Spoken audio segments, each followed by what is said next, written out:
Well, good afternoon, everyone. I want to welcome you to NWGA's March webinar. Today, we're going to have Rick Murphy talk to us about the AGA Net Zero emissions opportunities for natural gas utilities. And next month, I just want to preview, we will be energy policy and housing affordability. Mark Long and Greg Lane will join us to talk about how housing is being impacted by various energy policies within the Pacific Northwest and how it's making housing unaffordable, not affordable. And then in May, GTI Veritas will come and give us a presentation there. And there's just a few notes for today. You can see them up there, and they were in the message. Everybody will be muted for the webinar as we are recording. Use the chat feature to ask your questions, and at the end I will ask them of Rick and he will answer those. And after today's webinar, the presentation will be made available. I'll send it out to everybody in an email, and I'll also send you the link where you can share today's presentation with others through our YouTube channel. And with that, Rick, if you're ready, I will just turn this over to you. All right, thank you, Judy. Appreciate that. Let me just share my screen and get the presentation up and running here. Sounds good. And can you see it? And Yep, you're there. And let me put it on slideshow. All right. Very good. Well, thanks again. I'm really pleased to have the opportunity to brief you on this very important study that AGA completed and released on February 8th of this year. The work represents the contributions from subject matter experts within AGA member gas utilities, an internal AGA project team, and the terrific work of the ICF project team, the consultancy that AGA commissioned to lead the study. So the study team set out to define emissions reduction opportunities available for gas utilities and to analyze a diverse set of potential pathways for gas utilities to achieve net zero emissions targets. At the highest level, what we found is that there is crucial and enduring roles for this industry in helping to achieve ambitious environmental goals, including decarbonization or even net zero emissions. Today, I'll share with you what prompted AGA to embark on the project, the myriad of approaches and solutions gas utilities can deploy to achieve emissions reductions, the project objectives and approaches, the pathways that were developed and analyzed in the study, the results and findings, and the policy support that will be needed to advance the gas utility pathways. So as Judy mentioned, I'm going to go through a series of slides, probably should be able to get through those within 35, 40 minutes and have plenty of time to have a discussion about the results of the study. So what prompted AGA to embark on the project? Well, it was certainly relating to climate change. And as we all know, climate change is a defining challenge for not only our country, but across the globe. The Intergovernmental Panel on Climate Change has indicated that deep reductions in greenhouse gas emissions will be necessary to mitigate the largest risks of climate change. As businesses, communities, and governments pledge to reduce greenhouse gas emissions, including achieving net zero emissions goals by mid-century, every sector of the economy will need to make pledges, but also progress. The challenge of meeting net zero emissions goals should not be understated. Reaching economy-wide net zero emissions targets will require transformational changes in producing, transporting, storing, and consuming energy, gas, electricity, and all other forms. We cannot address climate change without using every rational greenhouse gas reduction measure available now and those yet to be defined. Unfortunately, policies that are being contemplated or even enacted very rarely consider the benefits and the accomplishments that gas utilities and their infrastructure can contribute. The gas utility industry has been around for more than 150 years, and it has faced many challenges along the way. One thing about the gas utility industry is that it has consistently provided solutions to our nation's most pressing energy needs and environmental goals. Looking ahead, the gas utility has a crucial and enduring role to play as the country advances its ambitious goals to reduce greenhouse gas emissions. In 2020, on behalf of the nation's natural gas utility industry, the American Gas Association issued its climate change position statement. And in that, it articulated 10 collective commitments toward achieving a significantly lower carbon energy economy. There are many different approaches and technologies that gas utilities can use to meet net zero greenhouse gas targets and to contribute to economy-wide decarbonization goals. Many of these actions are being implemented today, and others are ramping up significantly as we speak. In some cases, some opportunities for gas utilities will require further research and development. Broadly speaking, though, these opportunities fall into four key categories. Starting at the top left and moving clockwise, we have the first group of solutions relating to reducing methane emissions and other greenhouse gas emissions from gas utility operations in its pipelines. These activities include leak detection and repair, pipeline replacement, and the use of advanced technologies to find, track, and reduce methane emissions. Next, to the right, is managing energy demand by expanding energy efficiency programs that AGA members have been offering for many years and promoting emerging technologies such as the gas heat pump. On the bottom right, a key opportunity is the expansion of renewable sources of gas supply, including renewable natural gas and hydrogen. And finally, on the bottom left, is we are talking about carbon capture and sequestration, direct air capture, and greenhouse gas emissions offsets, where reductions in emissions in one part of the economy can be applied elsewhere for net reduction in emissions. These solutions can largely be employed simultaneously, and the relative priority of individual approaches will vary by region and utility. And you'll hear me stress that several times in my presentation today. AGA commissioned ICF to provide a comprehensive and rigorous analysis that demonstrates the multiple pathways and benefits of using gas utilities infrastructure to achieve decarbonization goals. The study provides 4 illustrative pathways combining different technologies and approaches to achieve net zero emissions by the year 2050, with a focus on opportunities to reduce greenhouse gas emissions within the gas utilities purview. And I'll provide more detail on what that means in a few minutes. The study also set out to identify and explore policy and regulatory actions needed to accelerate net zero ambitions through gas infrastructure and technologies, while also recognizing that regions of the country will require different solutions, and there is no single pathway to a net zero economy. At the highest level, the study clearly lays out how gas utilities and gas infrastructure can play crucial and enduring roles when building pathways to achieve a net zero emissions future. Next, using a range of different approaches and technologies, gas utilities can meet net zero greenhouse gas emissions targets, and the appropriate mix of measures, again, will vary by region and utility.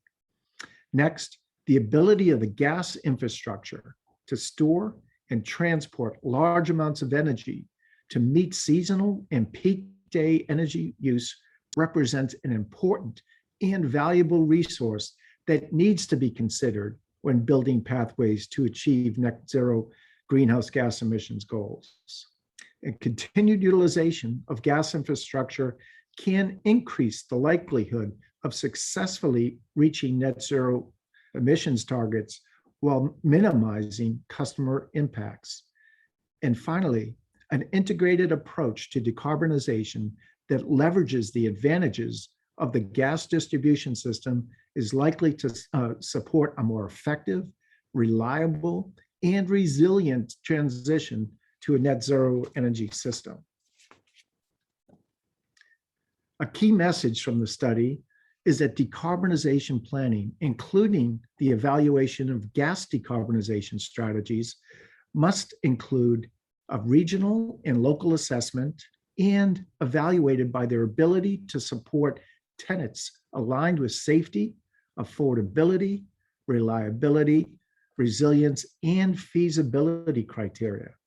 In practice, the optimum pathways for a specific region will vary based on highly localized factors, such as climate and temperatures, energy prices, differences in housing stock, as well as the capacity, age, and greenhouse gas intensity of existing electricity generation, transmission, and distribution infrastructure, as well as the specific characteristics of the natural gas distribution system.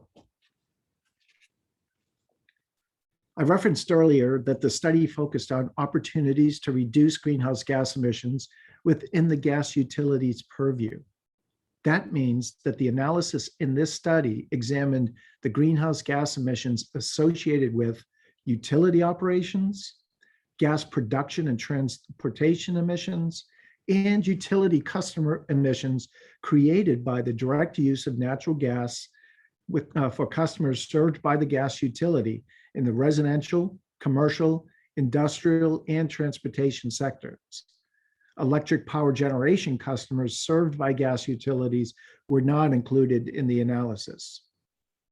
On the right-hand side of the donut graph on this particular slide shows gas utility associated greenhouse gas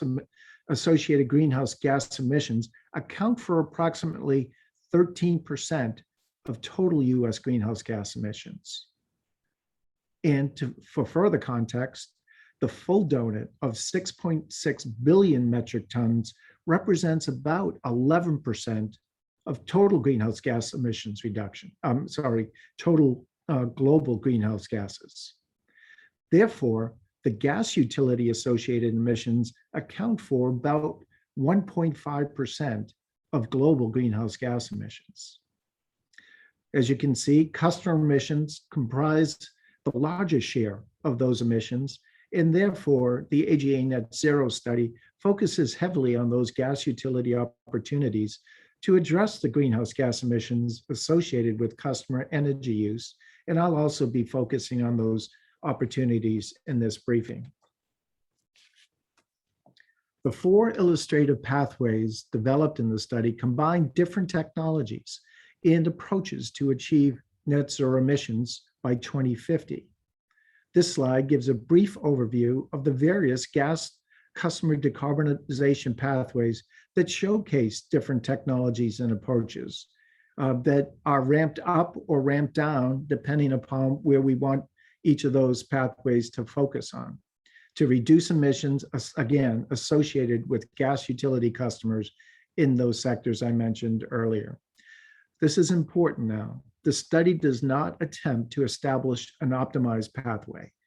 As I've said repeatedly, many other pathways combining emissions reduction strategies will be different depending upon the region of the country.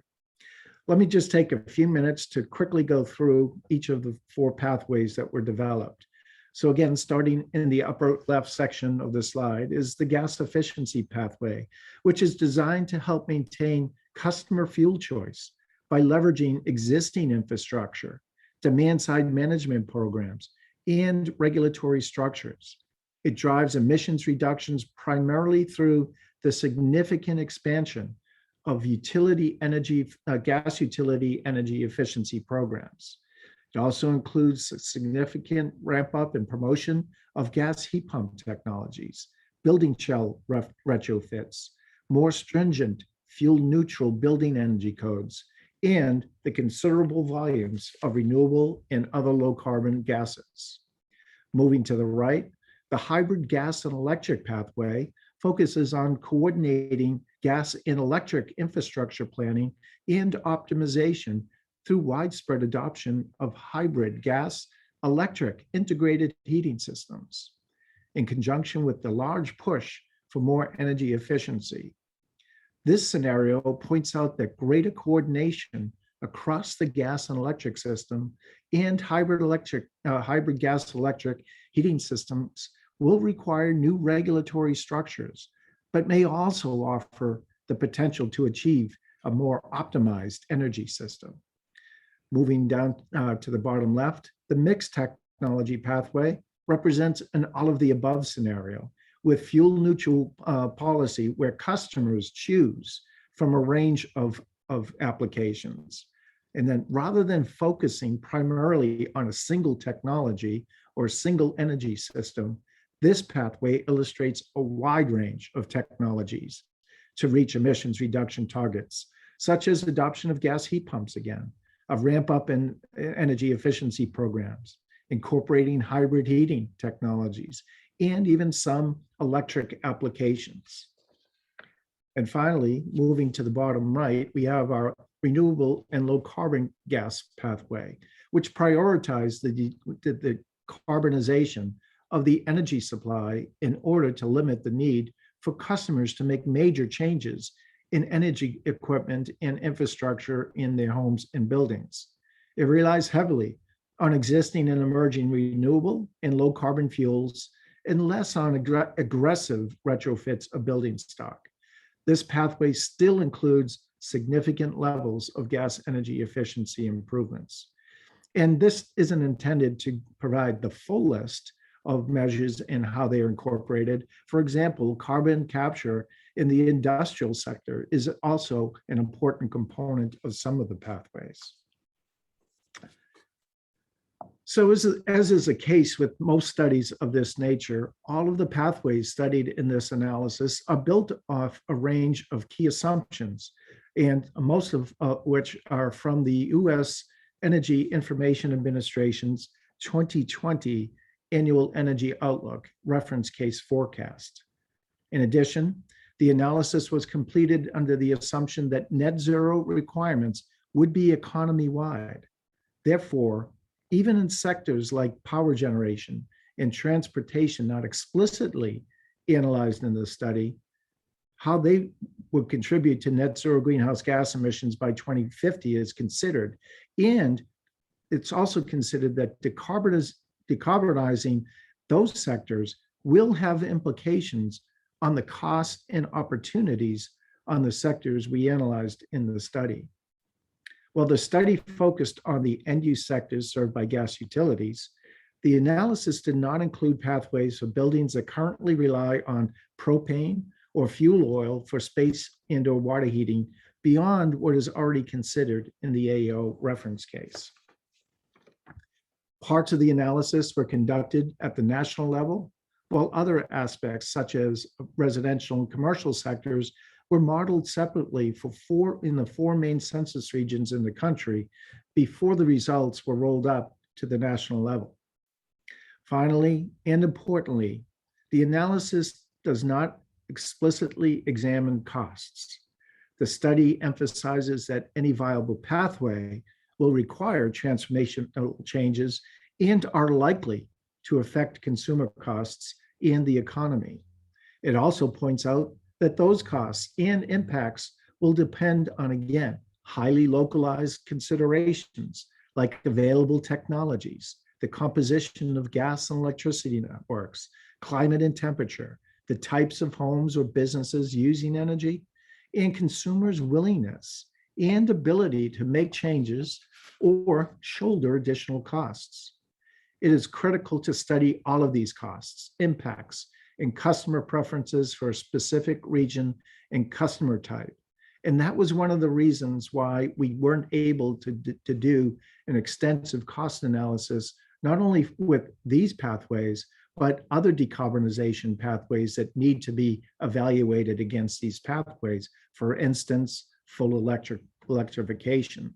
So although we would have liked to include cost considerations, it wasn't in this study, but we are contemplating how to address that going forward. So each of the pathways are designed to achieve net zero emissions by the year 2050, although the pattern of emissions reductions differ modestly. The gray dashed line on this chart represents the emissions levels associated with gas utility customers taken from the 2020 annual energy outlook.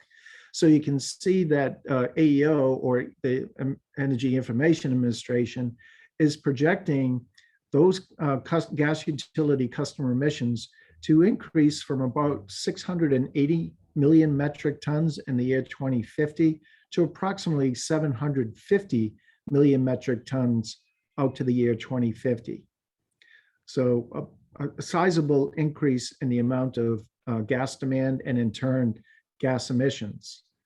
Contrary to that, all four of our pathways all are designed to achieve net zero emissions by the year 2050.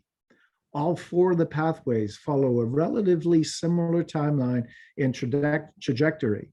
Less emphasis was placed on optimizing all technologies in a given pathway or trying to achieve interim milestones.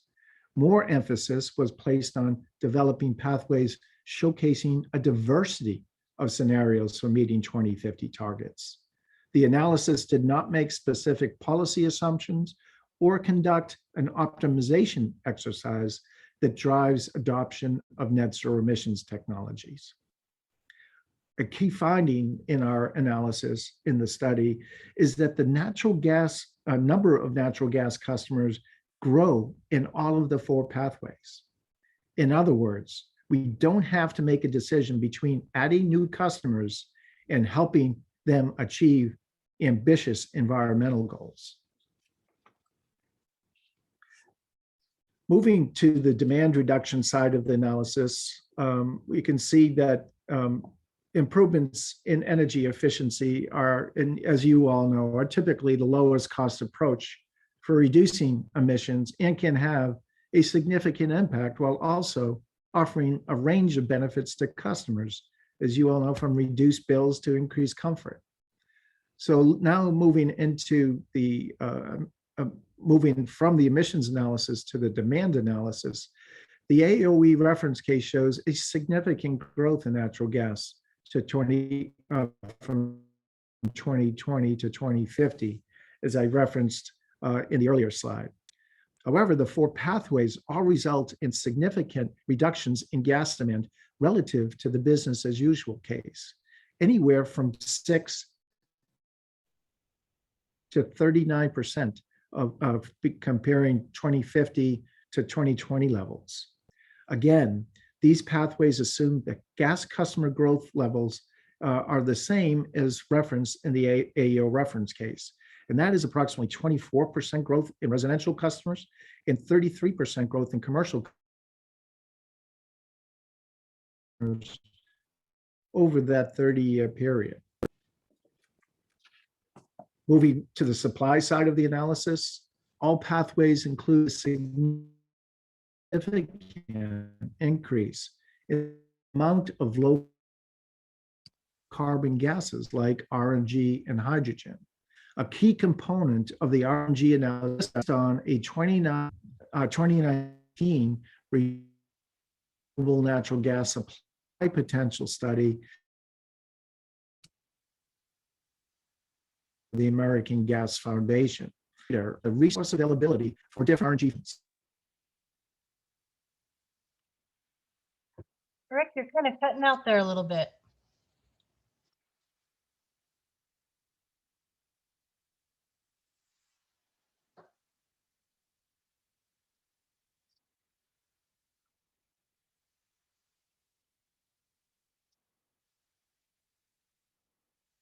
Well, we appear to have lost Rick. There he is. He's coming back in.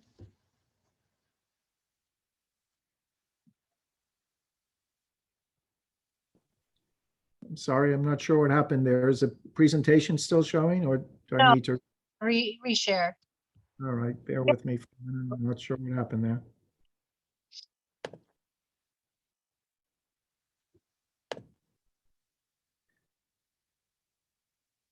There you go.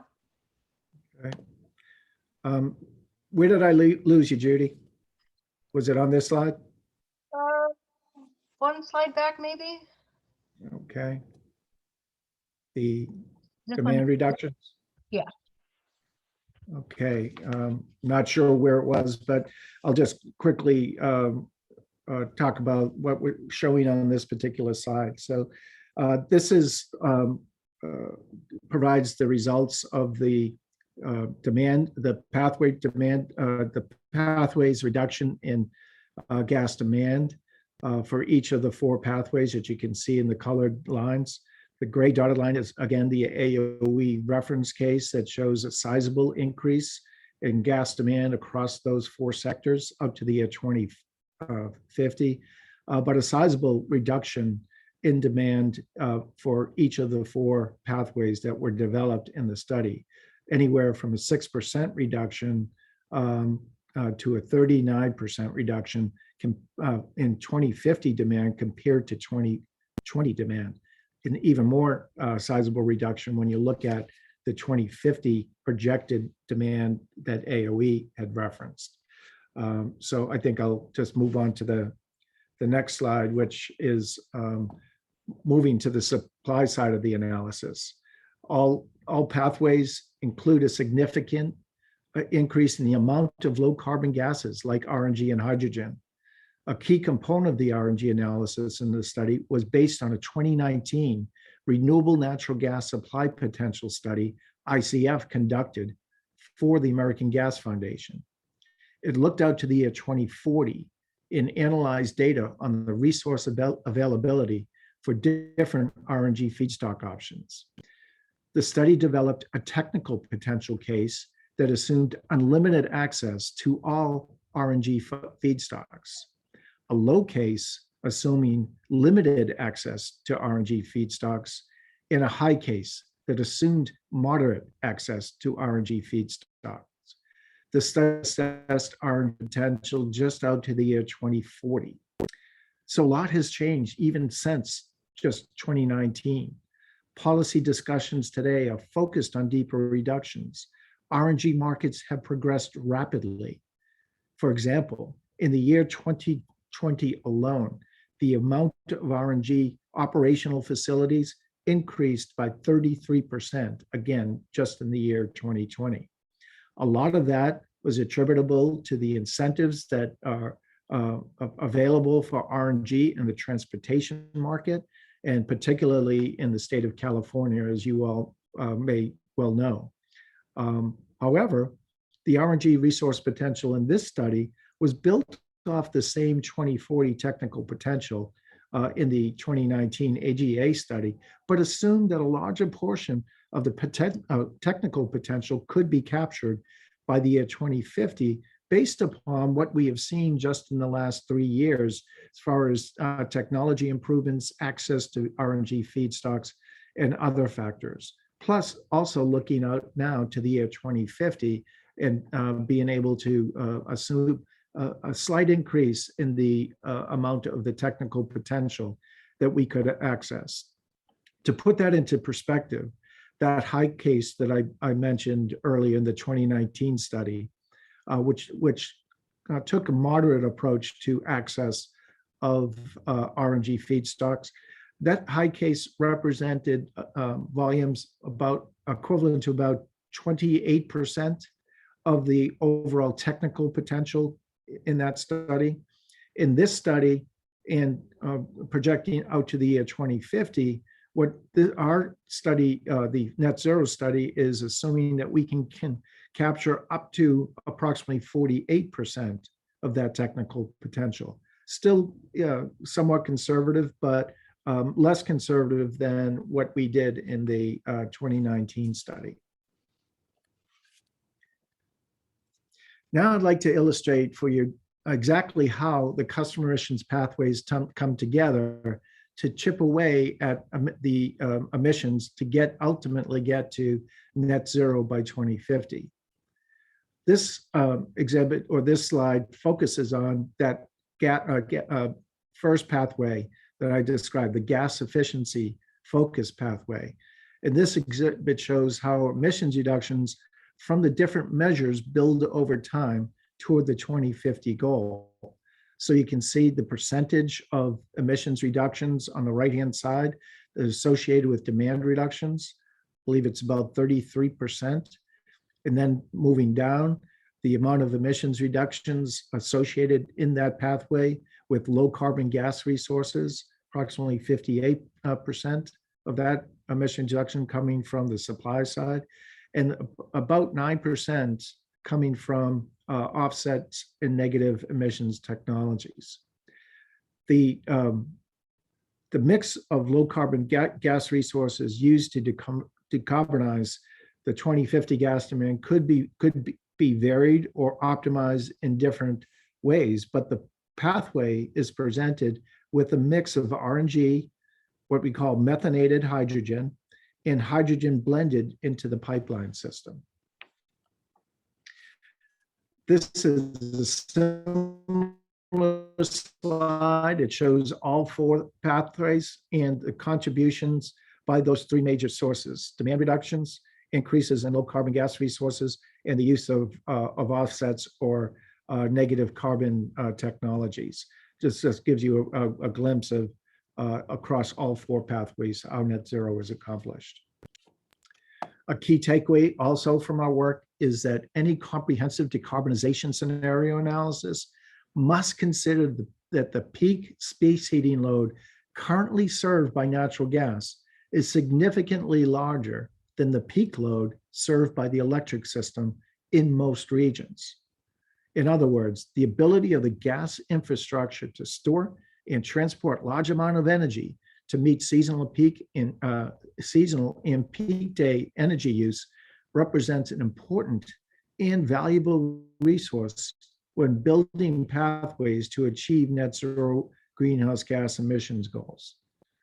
Over the last 5 years, the demand for natural gas during the coldest winter months of the year has been about 58% higher than the demand for electricity during the peak summer month within the building sector, and about 84% higher than the demand for electricity for all sectors. In some regions of the country, natural gas peak energy deliveries are about 5 times larger than the peak electricity deliveries.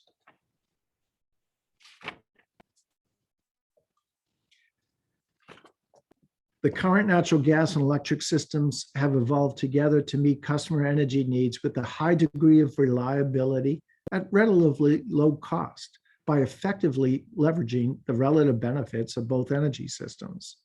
An integrated approach to decarbonization that leverages the advantages of both systems is likely to support a more effective, reliable, and resilient transition to a net zero energy system that minimizes negative impacts for customers. The best approach for reaching a broad decarbonization goal is not yet known. Little analysis to date has fully evaluated the range of gas decarbonization strategies available. That's why this study is so critically important. Policymakers and other key stakeholders should conduct more analysis that considers the value of natural gas decarbonization strategies or the potential risks of a limited decarbonization approach that focuses exclusively on electrification of all sectors of the economy. Simply put, there is value in studying and pursuing multiple approaches to decarbonization. The continued ability to use gas assets to deliver energy is likely to reduce the overall investment in new infrastructure associated with decarbonization, reduce risk, and could substantially reduce the transition costs and complexities by minimizing disruptions to customers. Gas decarbonization approaches can help maintain flexibility to respond to changes in technology or the market. Gas infrastructure can bring flexibility to future energy systems and could make net zero pathways more feasible. Again, further analysis that accounts for highly localized considerations, including costs and impact on consumers, communities, and the economy, will be needed to study these and other pathways for a given area or even a gas utility service territory. As referenced previously, the challenge of meeting net zero emissions goals should not be understated. Policy and regulatory approval will be essential for gas utilities to achieve net zero emissions and to ensure that gaseous fuels and infrastructure can fully support decarbonization goals and objectives. While policy considerations and opportunities will depend on regional and state factors, some specific policy and regulatory actions that could support the greenhouse gas reduction initiative studied in this report include supporting expanded utility energy efficiency programs, for example, through increased funding at the federal level or the state level, and changes to the cost effectiveness tests for gas energy efficiency programs, and to support the broader deployment of gas savings measures that are cost effective relative to other options for reducing greenhouse gas emissions. Developing policies that incentivize market demand for low carbon gas and advanced gas technologies in the residential, commercial, industrial sectors will also be critical. We need to have parity. It's great that those incentives are available in the transportation market and how that has spurred the development of RNG. As we look to be able to compete for those resources in the residential, commercial, and industrial sector, there needs to be a level playing field. Another area is coordinating gas and electric system planning to understand the full range of decarbonization implications and pathway alternatives, as well as to determine the lowest cost and least impact pathways for customers while minimizing and meeting reliability and reliability requirements.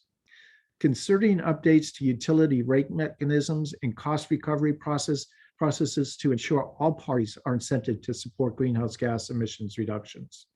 Also developing structures to address consumer equity issues related to the distribution of decarbonization measures and impacts across all customer sectors.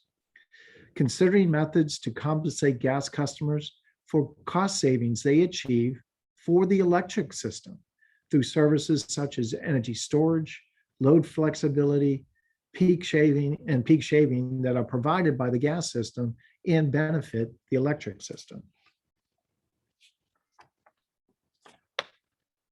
In addition, the study identifies how gas utilities can achieve significant emissions reductions by pursuing immediate actions like expanded energy efficiency, renewable fuels, and methane mitigation opportunities.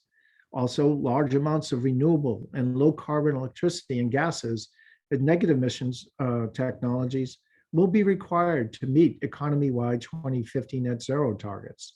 And we need to be thinking about those today.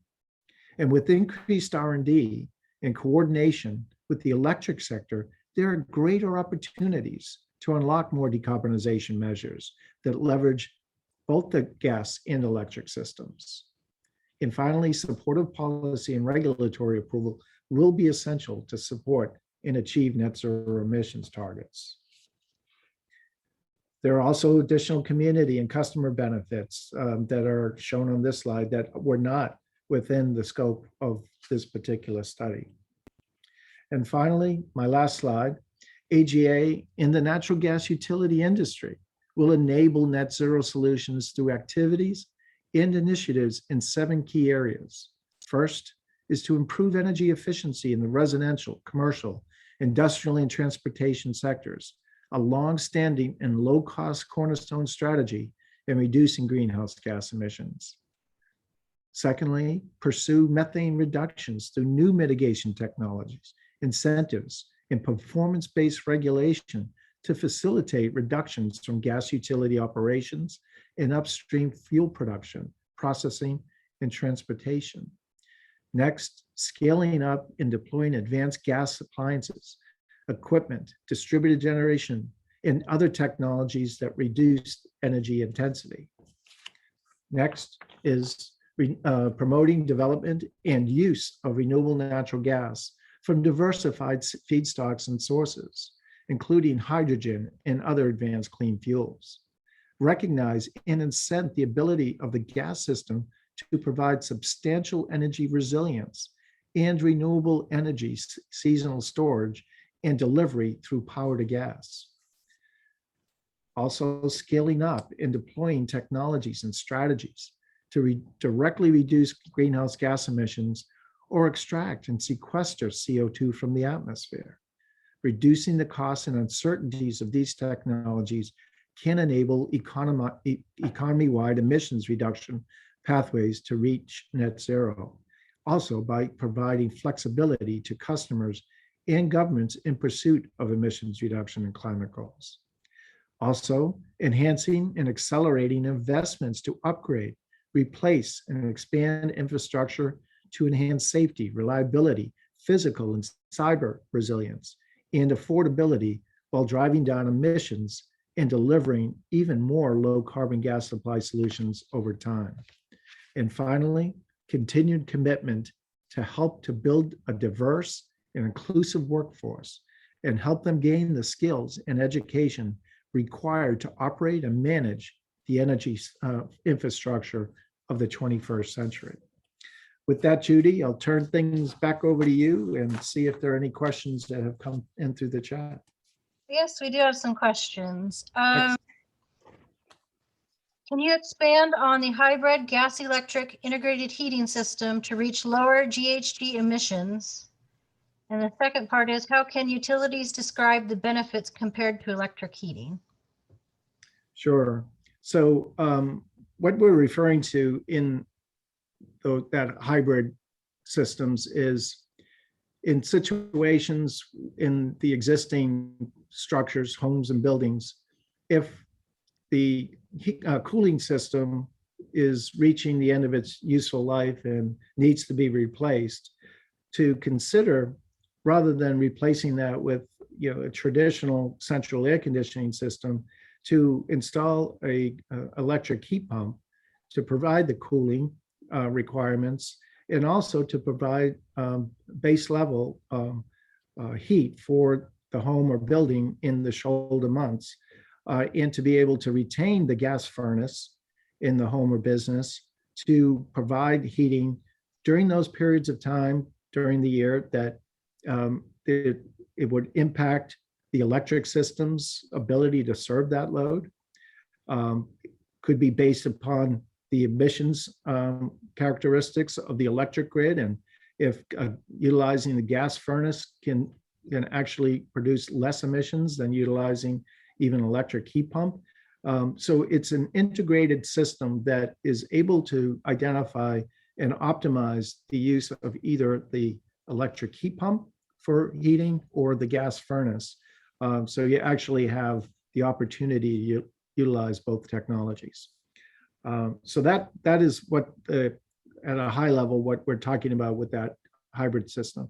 There's a second question, Judy, that could you just repeat? Yeah, gas utilities describe the benefits compared to electric heating. Well, most of the electric heating options that are being touted to displace gas technologies is the heat pump. And depending upon where you are in the country, in the climate that you're experiencing, those electric heat pumps can be very efficient during periods of time, perhaps down to 30 degrees. Below 30 degrees, they start to lose efficiencies and are reliant on supplemental heating sources that drive down the overall benefits of the electric heat pump, whether it be cost opportunities or even emissions opportunities. So the idea with a hybrid approach versus an all-electric approach is to avoid that significant build out of the electric grid to serve that tremendous amount of energy that's currently being served by the gas system, and having to shift that over to the electric system, requiring significant build outs. So I believe that's where that question was going. If not, I could get some clarifying questions on that. Okay. Let's see, another question. Understanding that the cost of the paths differ by region and utilities.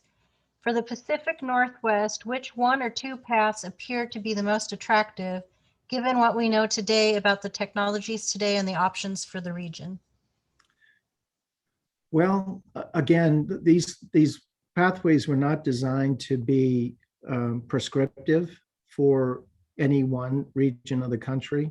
And our steering committee continued to stress with us that they need to be viewed as illustrative.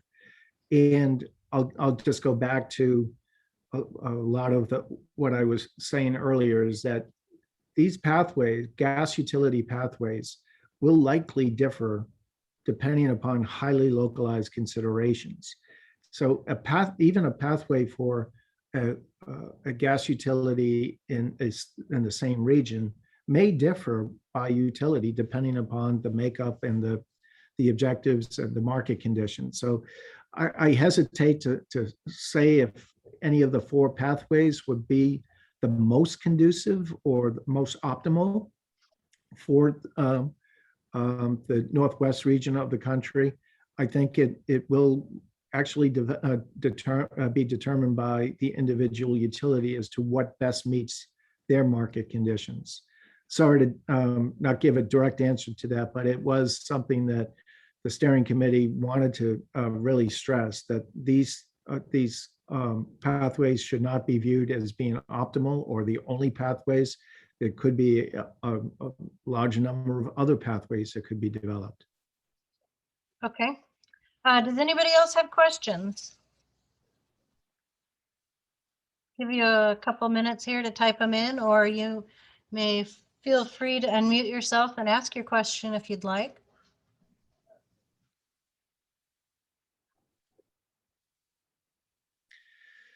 Well, Judy, my email address is there. I know I shared a lot of information in a relatively short period of time. So if any of the attendees have questions after the fact, and once they get the slide deck that I shared with you that Judy's going to distribute, please don't hesitate to shoot me an email with a question, or if you want to chat by phone, you could certainly do that. A lot of the gas LDCs in the Northwest were represented on our steering committee and provided tremendous insight and contributions. So I do want to recognize the work of all of those organizations that are, and the people that are on the line here that are part of those organizations.